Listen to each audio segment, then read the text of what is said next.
on, Gobi. Hey, can we walk? I think I've struggled with mental health issues my whole life. They kind of came to the forefront when I was in middle school. I started dealing with some anxiety-type symptoms, panic symptoms, feelings of sickness and worries about my health and getting sick.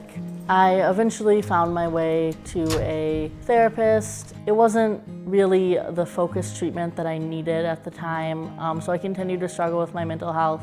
I began to struggle with some depressive symptoms, some issues with self-harm and suicidality. It was in the spring semester of my freshman year of high school that my family discovered Rogers. And at Rogers, I was able to get specialized treatment for what I now know to be my OCD and somatic symptom disorder. I am very afraid of death and dying. I think that's kind of my core fear. I still struggle every day with somatic symptom disorder, OCD, depressive symptoms. However, I have come to a place where I am more accepting of my condition. Will you sign up? There's 3 spots. I'm more able to work through things thanks to a lot of the skills I learned in treatment and in outpatient therapy as well. One thing I experienced in treatment at Rogers was experiential therapy, which is an activities-based therapy.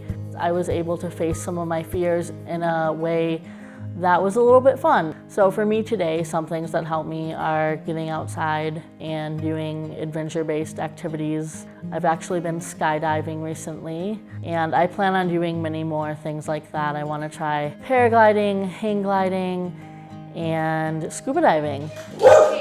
Our family's economic privilege to be able to have access to that mental health care, and a lot of people don't have that. And as I'm a member of the LGBTQ+ community, I feel especially lucky to be able to have access to mental health care and to have a supportive family, because a lot of minorities, including the LGBTQ community, struggle to have equal access to quality mental health care. And Rogers has always been completely encouraging of my identities and supportive in helping me come out to my family. Something I'm grateful for is the fact that my parents have been open and accepting of my mental health issues and have helped me as a child, as an adolescent, to seek out that quality mental health care and treatment that is open and affirming to my identities as well. Angelina's situation came on quite quickly, and having been a police officer for many years, it was, for me, hard because as a police officer, you're always, in a situation where you're being called somewhere because you need to fix the problem.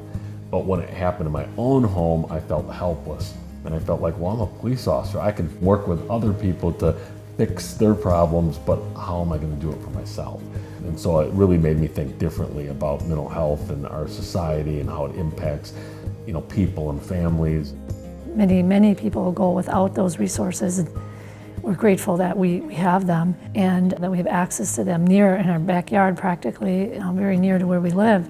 One of my life goals is to be a mental health advocate, to destigmatize mental illness. The Semicolon Project is kind of this idea that semicolon sort of represents in writing where an author may have chosen to end a sentence, but they decided to continue it by placing a semicolon. And the idea sort of is an analogy that transfers over to life, where someone may have wanted to end things in their life, but they choose to keep going. So that's the semicolon tattoo that I have, just to kind of help remind me of the fact that even when times are hard, I don't want to give up. The LGBTQ community and LGBTQ youth are more likely to struggle with things like anxiety, depression, and other mental health disorders, and suicidal thoughts and suicide attempts, just because of things like bullying and discrimination. And I just want to send out a message of hope. Things can get better and that we can work through our fears. I hope in the future to complete my bachelor's degree in psychology and eventually go to grad school for mental health counseling. I'd really like to work with youth with things like anxiety, OCD, and health-related anxieties as well. She's just a shining light in the world, and I think she's going to make a great influence on a lot of people's lives, and she already has. Treatment has helped me so much. Rogers has helped me so much. I just hope to one day be able to help others and give back like people have helped me.